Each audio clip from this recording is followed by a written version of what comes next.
तो आज के इलेक्ट्रोस्टैटिक्स के कॉन्टिन्यूशन लेक्चर में हम इलेक्ट्रिक पोटेंशियल के प्रॉब्लम को डिस्कस करेंगे, जो कि हमारे पास क्या है।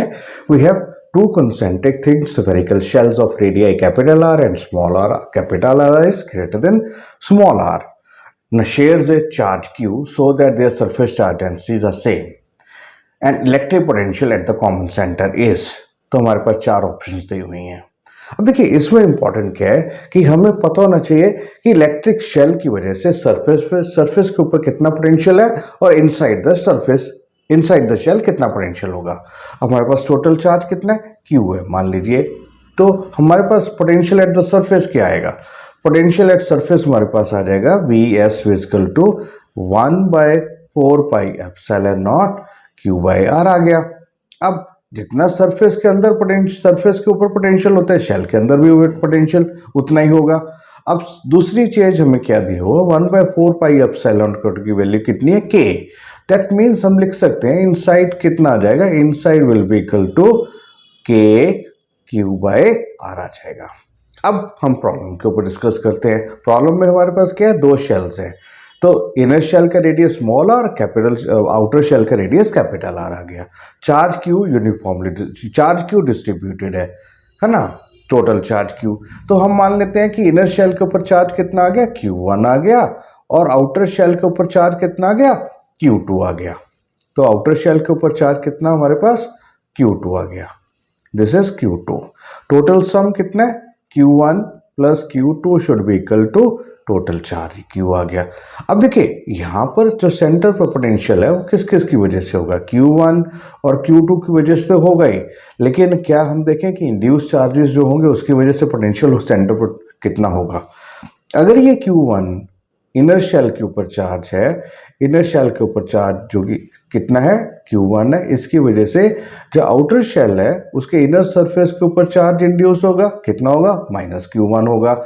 और आउटर शेल के आउटर सरफेस के ऊपर कितना चार्ज आ जाएगा, वो हमारे पास Q1 पॉजिटिव आ जाएगा। अब सेकंड थिंग, एक इंपॉर्टेंट क्या चीज है कि अगर हम टोटल इंड्यूस चार्जेस की बात करें सरफेस के किसी भी कंडक्टर पर, टोटल इंड्यूस चार्जेस का सम हमेशा 0 होना चाहिए। तो हमारे पास इनसाइड Q1 है, आउटसाइड प्लस Q1 है, राइट। अब जितना पोटेंशियल इस नेगेटिव चार्ज की वजह से सेंटर पर होगा उतना ही पोटेंशियल इस पॉजिटिव चार्ज की वजह से होगा, लेकिन नेगेटिव चार्ज की वजह से पोटेंशियल नेगेटिव होगा, पॉजिटिव चार्ज की वजह से पोटेंशियल पॉजिटिव होगा। दैट मीन्स इन दोनों चार्जेस की वजह से पोटेंशियल सेंटर पर कितना आ जाएगा, 0 आ जाएगा। तो हमें सिर्फ कैलकुलेट करना है जो ये Q1 है उसकी वजह से चार्ज पोटेंशियल कितना आ गया और Q2 की वजह से पोटेंशियल कितना आ गया, ये हमें कैलकुलेट करना है, ठीक है। अब देखिए हमें क्या है, चार्ज डेंसिटी सेम है, तो इनर शेल के ऊपर चार्ज डेंसिटी मान लीजिए सिग्मा है, तो हमारे पास सिग्मा कितना आ गया, Q1/4πr²। तो यहां से हमारे पास Q1 की वैल्यू कितनी आ गई, 4πr² इंटू सिग्मा आ गई। अब दूसरी चीज क्या आ गई इसमें, आउटर शेल पर कितना चार्ज है, Q2। तो हमारे पास क्या आ जाएगा, Q2 की वैल्यू 4πR² इंटू सिग्मा।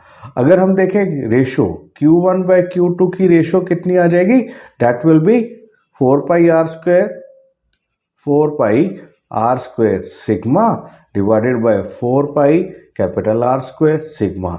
तो यहां पर हमारे पास सिग्मा सिग्मा तो कट गया, ये भी कट गया, 4π कट गया। तो यहां से हमारे पास Q1/Q2 की रेशो कितनी आ गई, R²/R²। तो हमें Q1 को भी in terms of total charge define करना है और Q2 को भी in terms of total charge define करना है। तो हमारे पास क्या आ जाएगा, Q1 will be equal to R²/R² into Q2, right. अब हमारे पास क्या आ गया, तो Q1 की वैल्यू हमने सब्स्टिट्यूट कर दी टोटल चार्ज इक्वेशन में, R²/R² into Q2 plus Q2 it should be equal to total charge capital Q। और Q2 कितना आ गया, this will be R² plus R² divided by R² into is equal to Q। और Q2 की कितनी वैल्यू आ गई, this is R² divided by R square plus capital R square into total charge. तो सिमिलरली हमारे पास क्या आ जाएगा, सिमिलरली हमारे पास आ गया Q1। Q1 की वैल्यू कितनी आ गई, Q1 will be equal to R square by R square plus capital R square into Q. अब टोटल पोटेंशियल कितना आ गया सेंटर पर, टोटल पोटेंशियल कितना आ गया, Q1 की वजह से कितना आ जाएगा K। Q1 की वैल्यू कितनी है, R square Q upon R square plus R square. So this is the total charge Q1 आ गया डिवाइडेड बाय आर भी आएगा प्लस K। Q2 की वैल्यू कितनी आ गई, this will be R square by R square plus capital R square into total charge divided by capital R. तो अभी हमने क्या लिखा था, potential will be equal to 1/4 pi epsilon naught Q by R, right. तो ये हमने formula use किया, यहाँ पर हमने डायरेक्टली Q1 की वैल्यू और Q2 की वैल्यू डायरेक्टली सब्स्टिट्यूट कर दी। तो यहाँ पर हमारे पास क्या हो गया, हमारे पास ये Q1 R और ये R कट गया, कैपिटल R और ये कैपिटल R भी एक कट गया। तो टोटल पोटेंशियल कितना आ गया, देखो K बार आ गया। अब यहाँ भी Q है, यहाँ भी Q है, तो ये भी कॉमन आ गया। नीचे R square plus R square, यहाँ पे भी R square plus R square है, तो ये भी हमारे पास कॉमन आ गया। तो इनसाइड कितना रह गया, यहाँ एक आर रह गया, एक कैपिटल आर यहाँ आ गया, आर प्लस कैपिटल आर आ गया। तो हमारे पास ये फाइनल रिजल्ट क्या आ गया, final result will be equal to K